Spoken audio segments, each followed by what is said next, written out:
రాజేమో నాన్నకి, సింహం నీ అమ్మకి వాహనమై ఉండలేదా? ఎలకేమో తమరికి, నెమలేమో తంబికి రథమల్లే మారలేదా? పలుజాతుల భిన్నత్వం కనిపిస్తున్నా, కలిసుంటూ ఏకత్వం బోధిస్తున్నా. ఎందుకు మాకి హింసావాదం, ఎదిగేటందుకు అది ఆటంకం. నేపరం మాకు సోదర భావం, మార్పులు మాలో కలిగేలా ఇవ్వు భరోసా. గం గణపతి గం గణపతి గం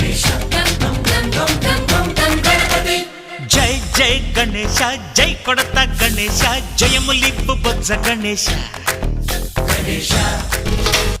హై హై గణేశ, అడిగేస్తా గణేశ, అభయమిప్పు బుజ్జి గణేశ.